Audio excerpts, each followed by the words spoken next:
Great. Okay. Thank you. Now the stage is yours. Okay, today we're going to present some low-level details of CRDTs. In this work, we extend Automerge with undo, redo, and move operation. So this work was done by Stewen, Martin Kleppmann, and me. I will talk about the move operation, and Stewen will do the follows. I don't know how to switch it. Okay. So to make sure that everybody's on the same page, I will talk briefly about Automerge. So Automerge is an operation-based CRDT, and it exposes JSON document API.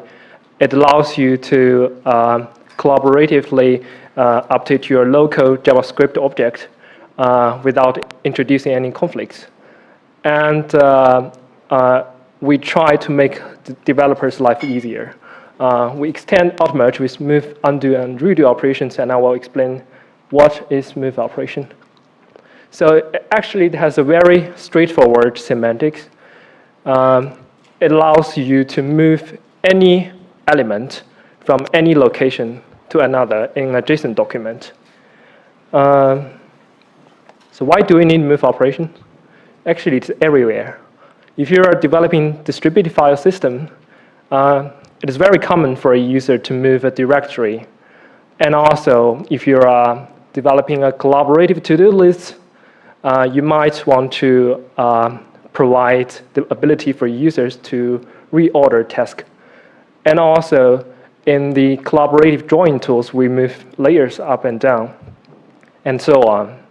So it is a feature that a lot of developers found useful and wanted for a long time. But to my knowledge, there is no fully featured CRDT library supporting this feature.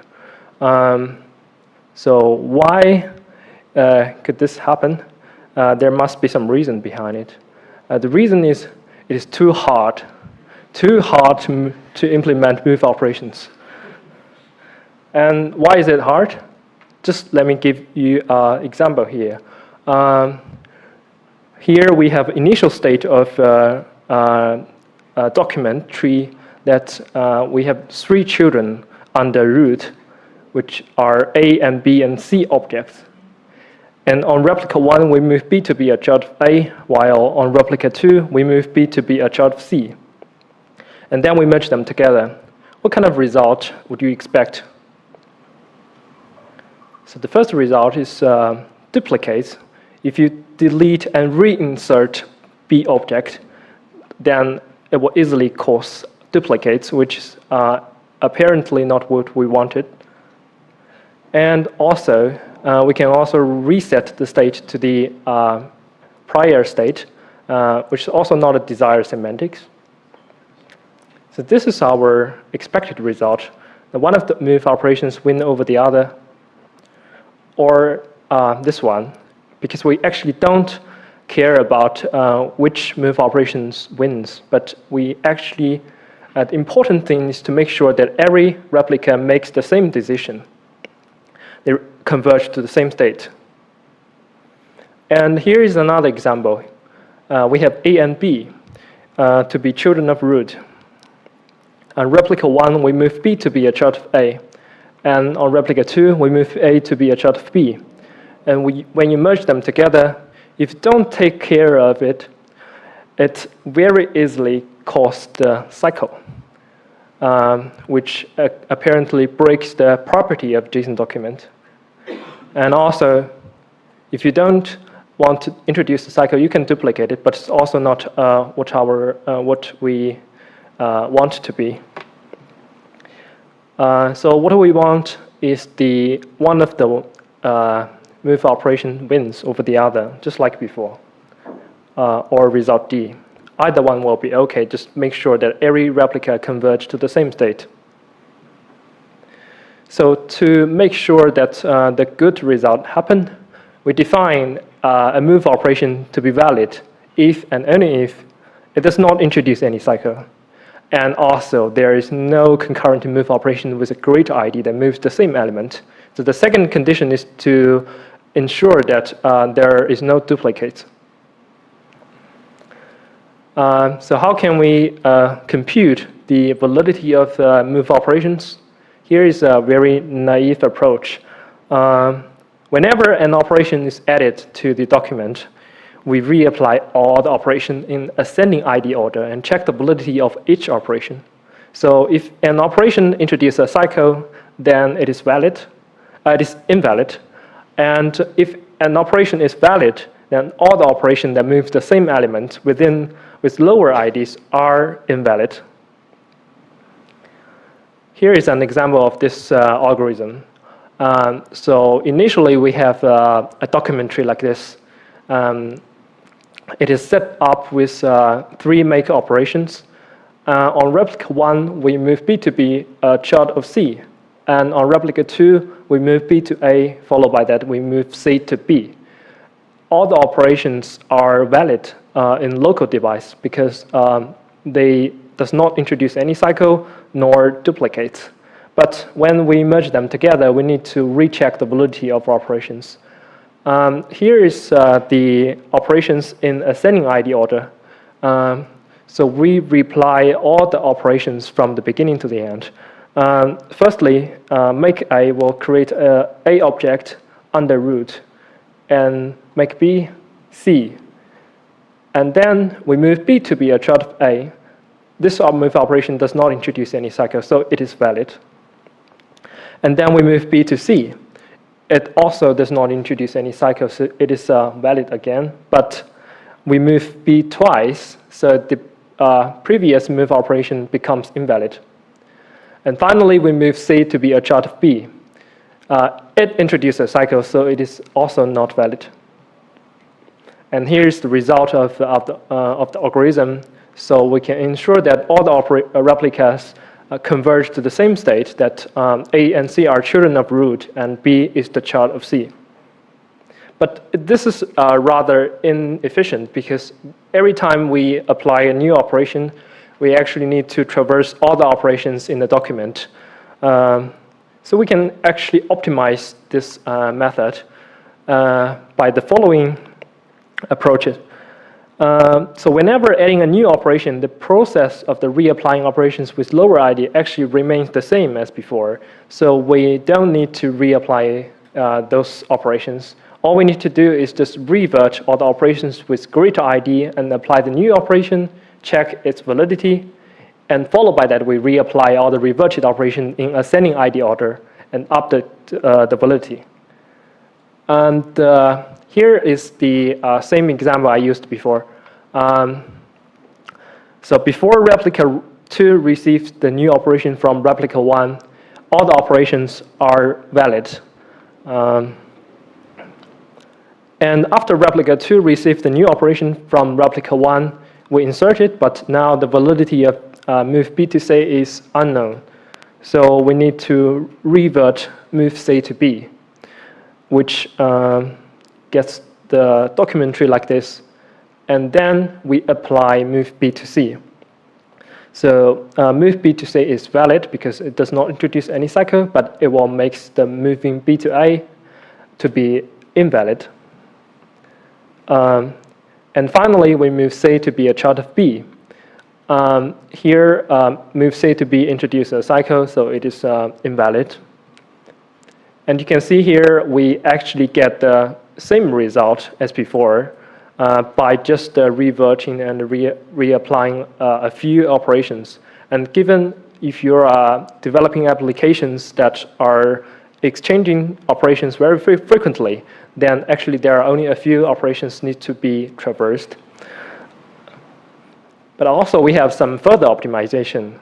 And the first one is bulk updating. So if 2 actors are running offline, and when they become online, they merge together, you actually don't need to run this revert, apply, reapply for each operation. You can run it for a batch of new operations, so we can amortize the cost of this method.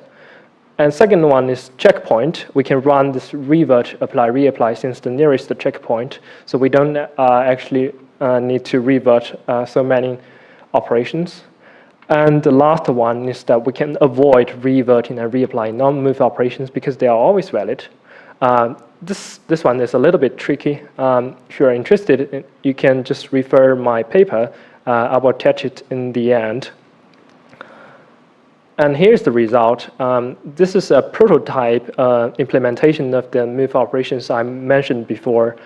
You can see here it actually takes about 100 milliseconds for two actors with 10,000 operations diverged to merge. So I think it's an acceptable cost. So here's the undo and redo part. I will hand it over to Liu. Yeah, thanks, Liangrun. Also, hello from my side. I'm going to talk a little about undo and redo. And to start motivating the topic of undo and redo, we first look at an example. And here, because the reason for that is in a collaborative environment with multiple users, the semantics of undo and redo quickly are not so clear anymore as you might think. So to start this, I've depicted two rectangles here, and each store a color in a replicated register, respectively. And Alice and Bob are going to make a sequence of edits over this. And initially, they're both initialized to be black, as you can see here. And to make it more convincing, later on, you can picture that the upper rectangle is on a slide only Alice can see, and the lower one is on a slide only Bob can see. And now we do our first edit. Alice does a set operation, colors the upper one to be red. Then Bob's taking turn and coloring the lower one on his slide to be green. And then A is undoing something, and I guess that's nothing we should argue about, and it's pretty clear that we revert to the state prior to A's coloring to be red and turn it black, and we leave Bob's edit at the bottom untouched. And then once we redo, we restore to the state prior to Alice's undo, and I think we all agree on this, and this is pretty good so far.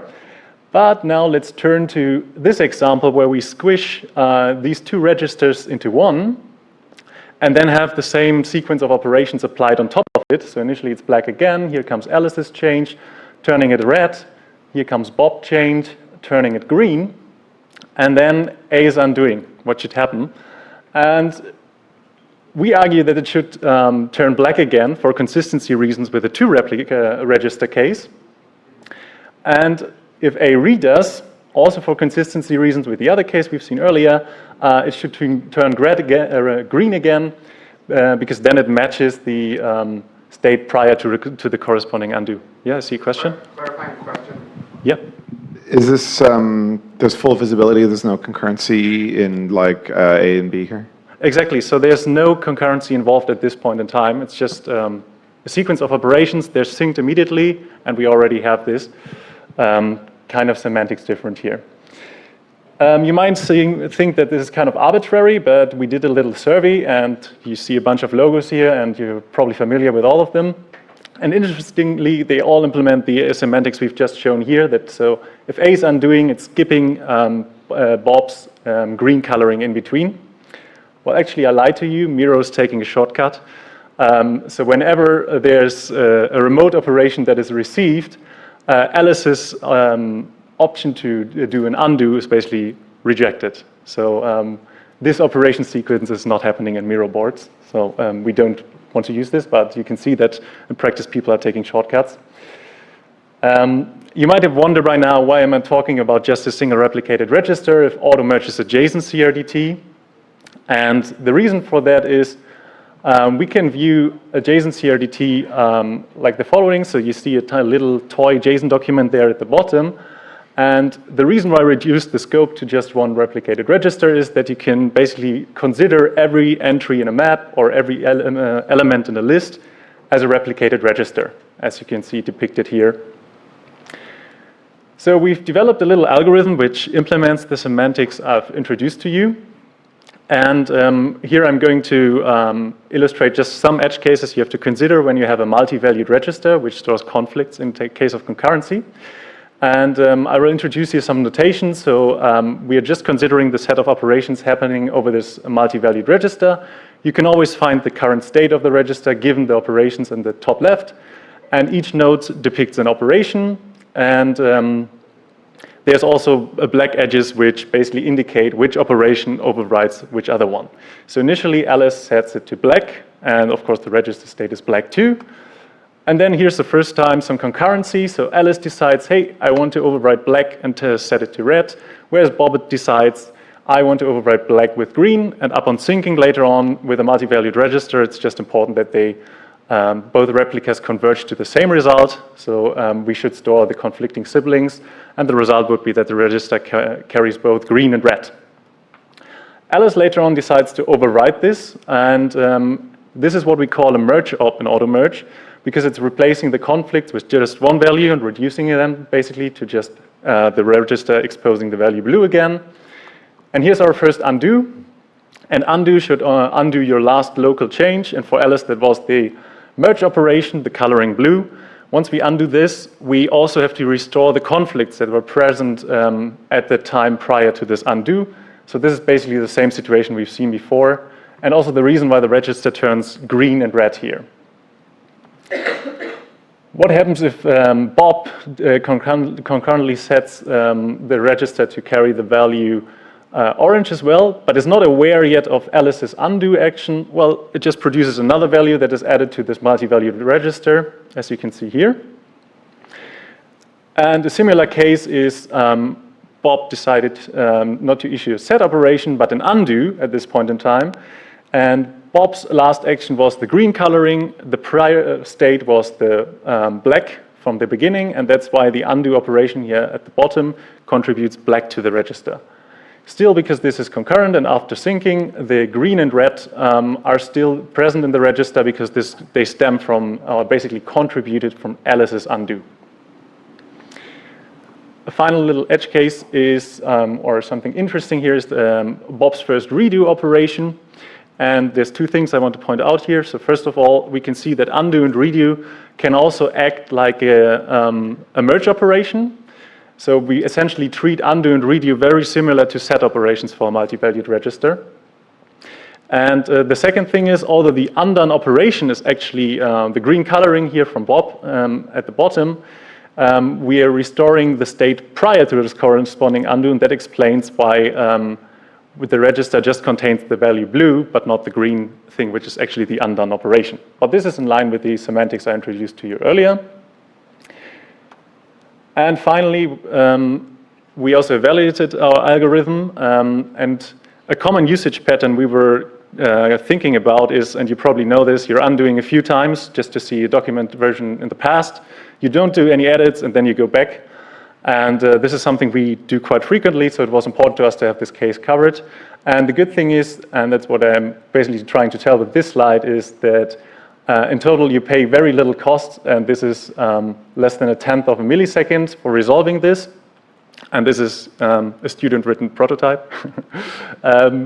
And the other thing is, regardless of the depth of this undo and redo sequence, so regardless if you undo 20, 30, 40 times, whatever, and redoing it's still independent of the length of the sequence. Yeah, and that's the end of the talk. If you have questions, we're here around. We're happy to discuss. Here are 2 QR codes pointing to our papers if you want to read them and get familiar with the algorithms. But we're also here tomorrow as well for discussing. And we also have an opening questions to the audience. We've already seen quite a lot of stuff that operate at a much higher level, and they were already using undo and probably also maybe move operations. What's your experiences with that? And maybe you can tell a little bit about this. Yeah, thank you very much. I just wanted to say,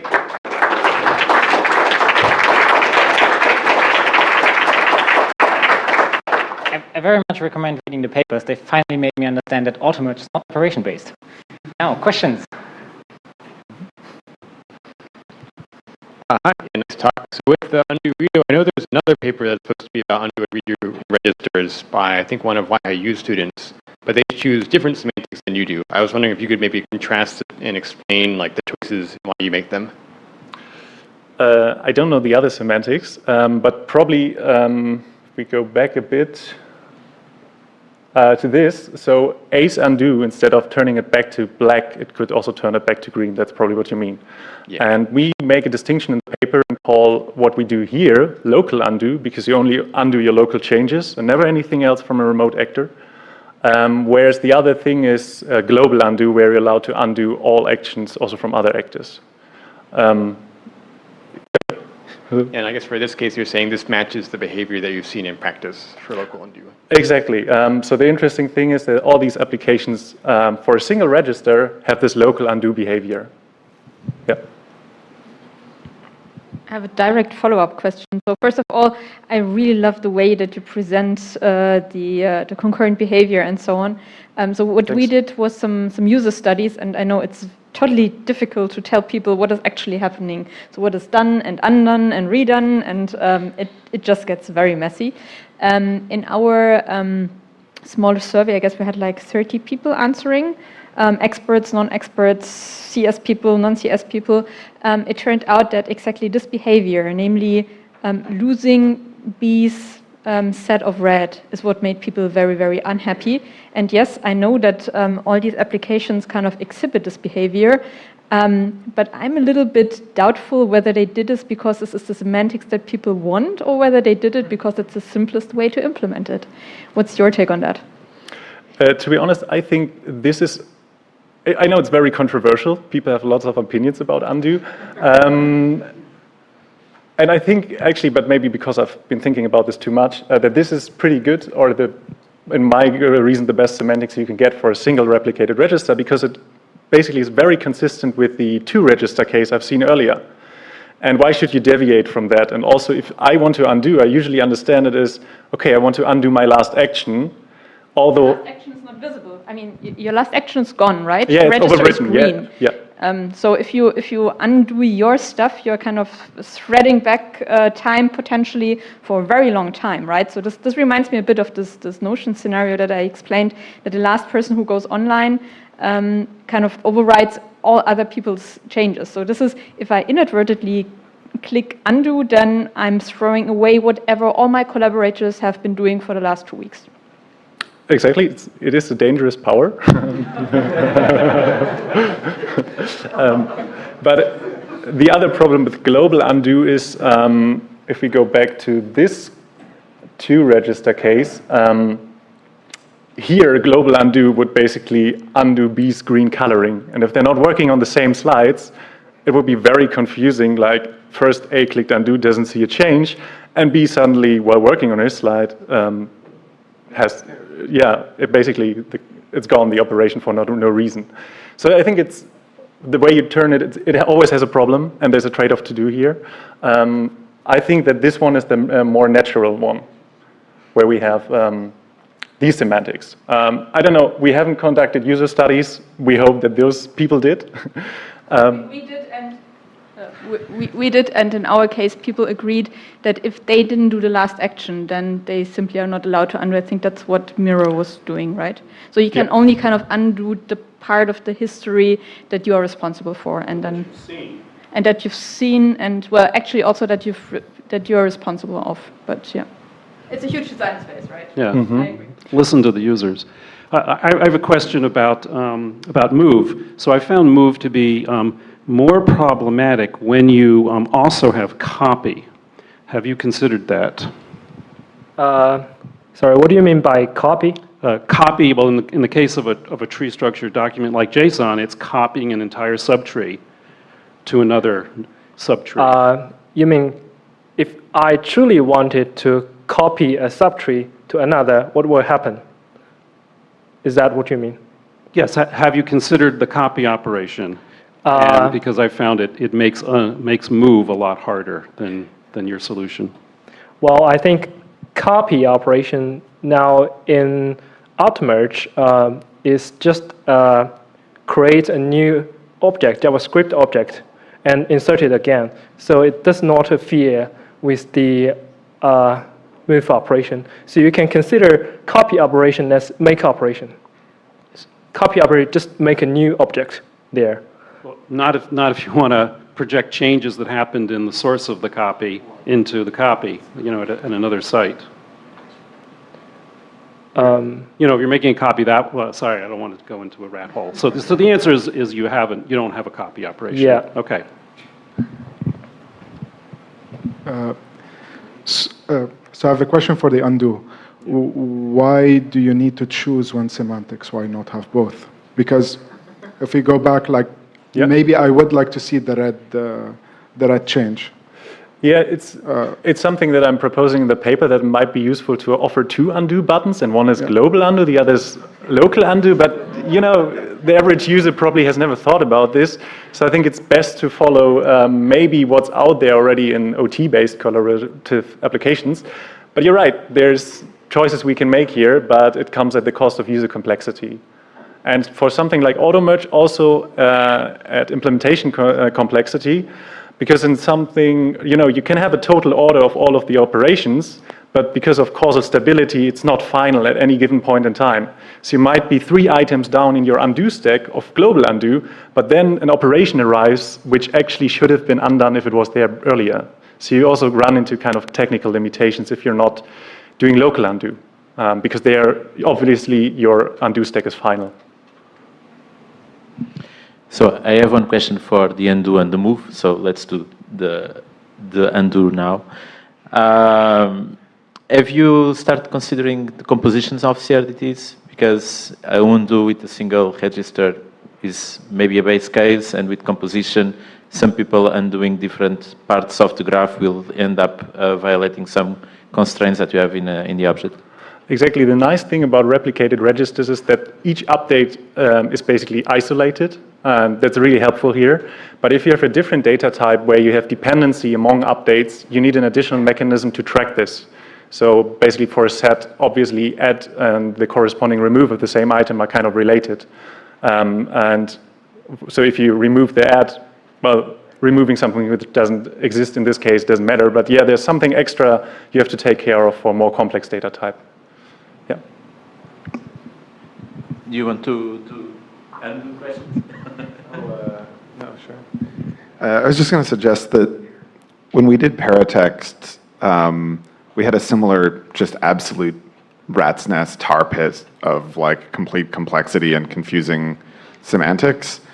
And as this work goes beyond a single register, and you know already you are getting angry, like tomato throwing questions from the crowd.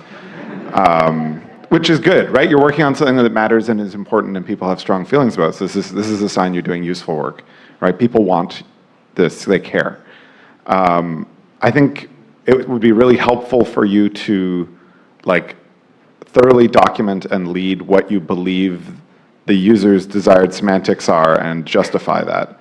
And what we've seen in some of our work on this stuff is that like we can define a set of, you know, it's like the Condorcet problem. It's like we've defined on Cambria, there were these invariants that everybody agreed we should preserve, which we could then prove were not possible to all preserve, and that then we could justify our decisions because we were like, well, you know, you want this and you want that. But like, I think there's a small mismatch between what Annette was asking, what you were saying is, you were saying, well, you either have local or global undo.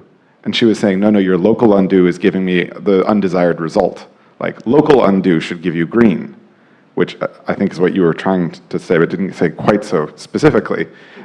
And I think we local undo is exactly the right thing that we want. Local undo is, yeah, people want the local undo, just to amplify what Annette's saying off microphone. And so anyway, I don't want to bicker over the specific color of a single register in this point, but just to say that like, you're going to get a lot more of this as you work on this, and having like good documentation of what your invariants are, how you decided on them, and what the tensions are, I think will make future sessions hopefully involve fewer tomatoes. One thing to add there, also this problem we just discussed, Annette, is not specific to undo, because this is also if you delete something higher in the hierarchy of the JSON document, you have edits underneath it. You have the same problem. And that's why I believe that the things we talked earlier about, that version documents, branches, a way to maybe time travel in documents is very important to maybe restore to something you've lost with these mechanisms as well.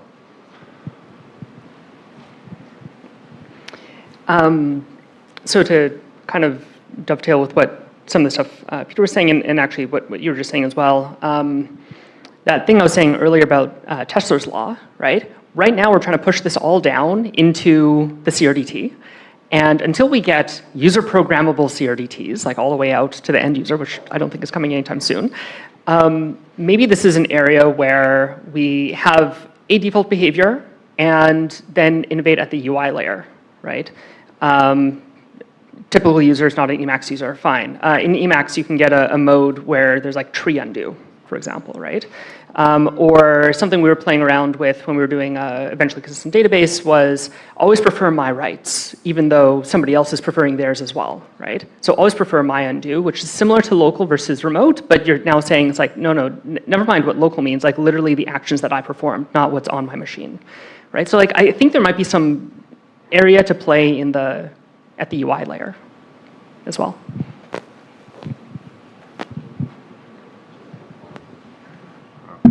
One other just small note is that in talking to people and looking at usage, there's local undo and global undo, but perhaps an important one you're not thinking of yet is personal undo. Because I have two tabs open, and they have both separate actor IDs in the CRDT, but if I type something in one tab and then I'm in another tab later and I start saying undo, it's super weird if I undo things I did a while ago instead of the things I did most recently. So you actually can't ignore, you can't just look at the local actor sequence. But in a way, you're living in two worlds then. Tell that to the user. Just something to add about the personal undo. That actually, if you're a person that have two devices, actually you can have two actor IDs on two different devices, so you don't actually undo the operation you made on the other device. Yeah. I don't agree. Yeah, I had a similar comment on this personal undo. I have a text editor with two windows. So sometimes I'm working on one window and then I do a lot of work on the other window and then I come back to the first. I try undoing stuff, but I'm undoing stuff on the second window. But I think I would like to undo stuff on the first window. Yeah, it's user semantics, right? They had a point of we're going to have to argue a lot in testing. There's going to be a lot of arguing and testing and defending of principles rather than forget my argument for mechanism.